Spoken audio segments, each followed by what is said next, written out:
Hello guys, ఈరోజు మనం క్లాస్లో బిహేవియరల్ మోడల్ యూజ్ చేసుకొని అండ్ లాజిక్ ఎలా రాయాలో నేర్చుకుందాం. సో ఫస్ట్ మాడ్యూల్ నేమ్ ఇచ్చిన ఏబిసి వచ్చి ఇన్పుట్ అవుట్పుట్ పోర్ట్ తీసుకున్నా. ఇక్కడ ఇన్పుట్ వచ్చి ఏబి తీసుకుంటున్నా.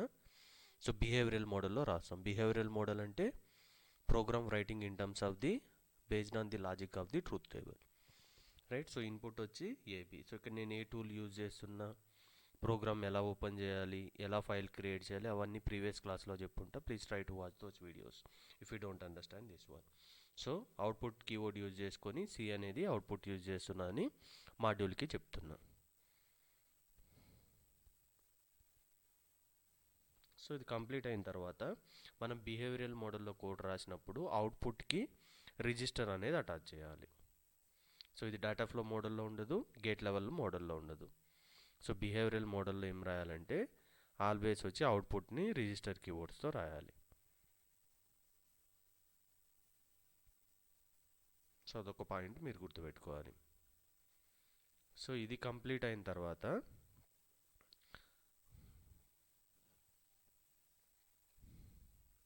సో మనం యాక్చువల్ ప్రోగ్రామ్ అనేది రాస్తాం. సో ప్రోగ్రామ్ దేంట్లో రాస్తాం? బిహేవియరల్ మోడలింగ్లో ప్రోగ్రామ్ అనేది రాస్తున్నాం. సో దీనికి మనకేం గుర్తుండాలో అంటే truth table of the AND gate అనేది గుర్తుండాలి. So truth table of AND gate 00011011కి అవుట్పుట్ ఏమొస్తుంది? 0001 కదా. సో ఇక్కడ చూడండి, సో ఎప్పుడైతే ఇన్పుట్ చేంజ్ అవుతాయో దాన్ని బట్టి అవుట్పుట్ వస్తుంది కదా.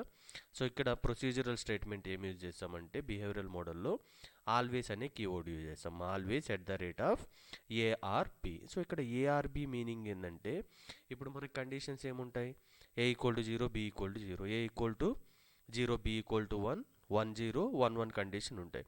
అంటే ఇక్కడ ఆల్వేస్ బ్లాక్ అనేది ఏం చేస్తుందంటే, రైట్, ఇప్పుడు మీరు అబ్జర్వ్ చేసిందంటే here always block used in behavioural model, right. So అంటే దాని మీనింగ్ ఏంటంటే whenever there is a trigger in the input value, అంటే ఎప్పుడైతే ఇన్పుట్ వాల్యూ చేంజ్ అవుతాయో so based on that the following statement we need to execute.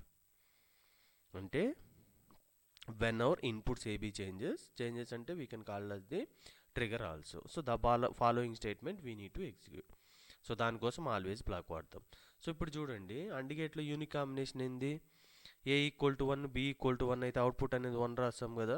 ఆ simple logic use చేస్తున్నాం. ఇక్కడ if A = ఇక్కడ ఈ డబల్ ఈక్వల్ట్ అనేది equality operator, right. గుర్తుపెట్టుకోండి, ఇక 1 టిక్ B1 అంటే మీనింగ్ ఏంటంటే ఫస్ట్ లెఫ్ట్ మోడ్ సైడ్ 1 ఉంది కదా, దాని మీనింగ్ ఏంటంటే 1 బిట్ నెంబర్, అంటే 01 అట్లా రాస్తాం కదా, అది 1 బిట్ నెంబరు. నెక్స్ట్ బి అంటే ఏంటంటే బైనరీ రిప్రజెంటేషన్. బి అంటే మీనింగ్ ఏంటంటే బైనరీ రిప్రజెంటేషన్. అక్కడ ఓ ఉందనుకో ఆక్టల్, హెచ్ ఉందనుకో హెక్సాడెసిమల్. బి పక్కన 1 ఉంది కదా, ఆ 1 మీనింగ్ ఏంటంటే అది బైనరీ నెంబర్ 1 అనేది. 1 టిక్ B1 అంటే 1 బిట్ నెంబర్ రిప్రజెంటేషను, ఆ బైనరీ నెంబర్ ఏంటంటే 1 అని అర్థం. ఒకవేళ 1 టిక్ B0 ఉందనుకో 1 bit binary number, 1 bit number, binary number వచ్చి 0 అని అర్థం. ఇప్పుడు 2 టిక్ B01 ఉందనుకో 2 బిట్ నెంబరు, ఆ బైనరీ నెంబర్ వాల్యూ వచ్చి 01 అని అర్థం. సో ఇలా అన్న రాసుకోండి, లేదంటే డైరెక్ట్గా మీకు ఇది అర్థం కాకపోతే A = 1 అని రాసిన సేమే వస్తుంది. ఇప్పుడు యాంపర్సెంట్ వాడాడు కదా అంటే ఆపరేషన్కి. సో మనకి ఏం రాస్తున్నామంటే అండ్ లాజిక్ గేల్ సింబల్ మనకు తెలిసి యాంపర్సెంట్ యూజ్ చేయాలి. అంటే ఇఫ్ A = 1 టిక్ B1 అన్న రాసుకో, లేదంటే A = 1 అన్న రాసుకో. సో యాంపర్సెంట్ సింబల్ యూజ్ చేసి B = equality operator double equal to రాయాలి. 1 టిక్ B1 అన్న రాసుకో, లేదంటే B = 1 అన్న రాసుకో, రైట్. అంటే ఏంది ఇక్కడ మీనింగ్ ఏంటంటే ట్రూత్ టేబుల్ నుంచి కదా మనం బిహేవియరల్ మోడల్ అంటే. సో ఇక్కడ A1 B1 అయినప్పుడు అవుట్పుట్ ఏం కావాలి? సి అనేది కదా అవుట్పుట్ వేరియబుల్ నేను కన్సిడర్ చేసిన, అది 1 కావాలి, దాన్ని రాస్తాం, right. So here double equality అనేది ఈక్వాలిటీ ఆపరేటర్స్. సో అది రాస్తేనే it will able to perform the equality condition. That point you need to remember. So first time రాస్తున్నాం ఇఫ్ కండిషన్ రాస్తున్నాం. If A = 1 and B ampersand means B = 1, then the following statement is to be executed. See that as per AND gate truth table both inputs are 1, then output = 1. So దానికోసం మనం ఏం చేస్తున్నామంటే if else statement అనేది use చేస్తున్నాం. Simple thing, there is no rocket science here. I hope you understand.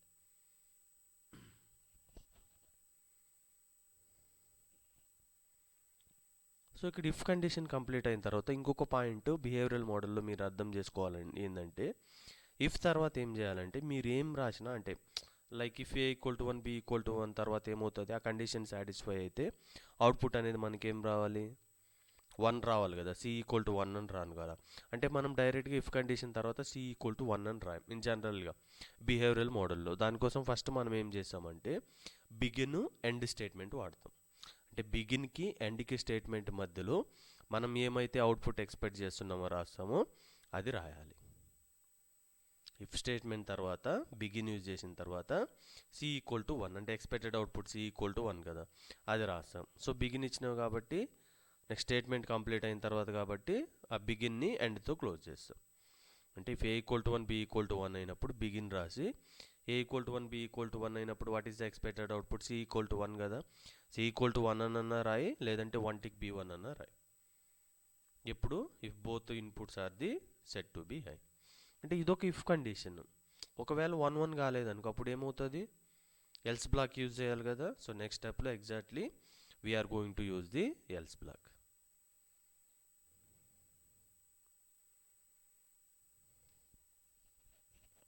So begin తర్వాత ఏమైంది, end. బిగిన్కి end మధ్యలో ఆ స్టేట్మెంట్ అనేది రాస్తాం ఇఫ్ కండిషన్ సాటిస్ఫై అయినట్టు. ఇఫ్ కండిషన్ సాటిస్ఫై అయినప్పుడు బిగిన్కి ఎండ్ మధ్యలో ఏవైతే అవుట్పుట్ స్టేట్మెంట్ రాస్తావో అవి రాస్తాం అంతే.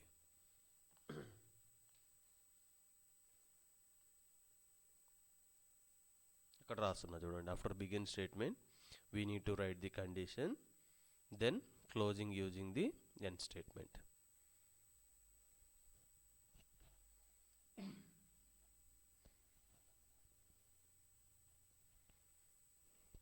సో అంటే A equal to 1 B equal to 1 కాకపోతే నెక్స్ట్ ఏం స్టేట్మెంట్ రాయాలి, ఎల్స్ కండిషన్ రాస్తాం కదా. So that is what exactly I'm going to right here.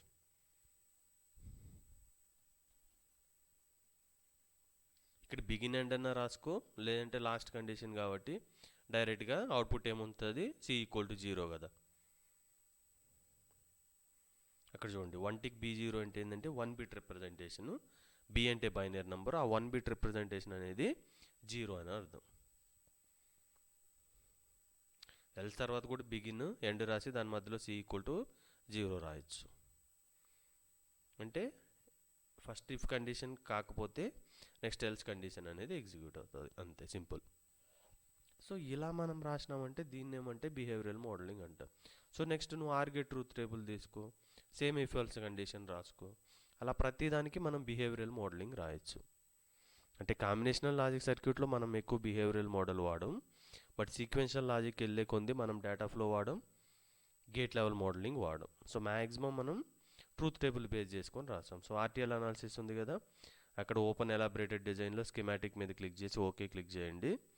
ఇప్పుడు అనేది ఓపెన్ ఎలాబరేటెడ్ డిజైన్ అనేది మనకు రన్ అవుతుంది. ఇప్పుడు చూడండి, నువ్వు డేటా ఫ్లో రాసినా, గేట్ లెవెల్లో రాసినా, బిహేవియరల్ మోడల్లో రాసినా, ఫైనల్గా మనకి ఏ లాజిక్ సింబల్ వస్తుంది ఆర్టీఎల్ స్కీమాటిక్లో, అండ్ గేట్ సింబలే జనరేట్ అవుతుంది.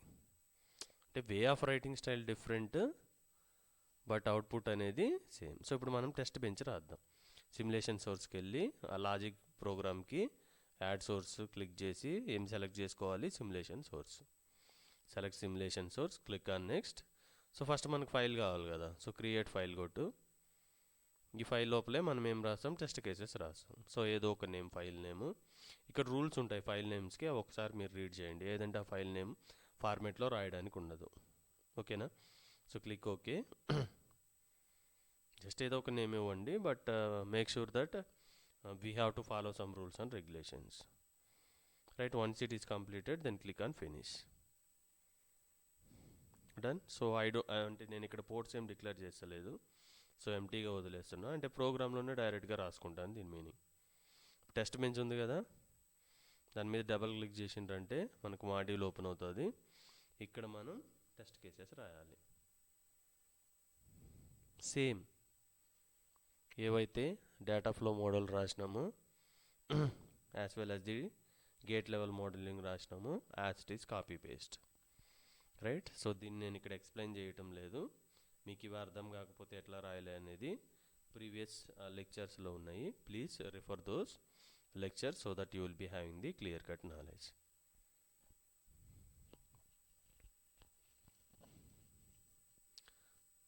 ఒక అడ్వైజ్ ఏంటంటే ఏదో ఒక ప్రోగ్రామ్కి మీరు పర్ఫెక్ట్గా గేట్ లెవెల్ డేటా ఫ్లో ఇంకొకటి బిహేవియరల్ మోడల్ నేర్చుకుంటే వెరీలాగ్లో అంటే మల్టిపుల్ మాడ్యూల్ యూజ్ చేయకుండా సింగిల్ మాడ్యూల్ యూజ్ చేసినప్పుడు మీరు ఏ ప్రోగ్రామ్కైనా ఈజీగా ఆన్సర్ రాయొచ్చు.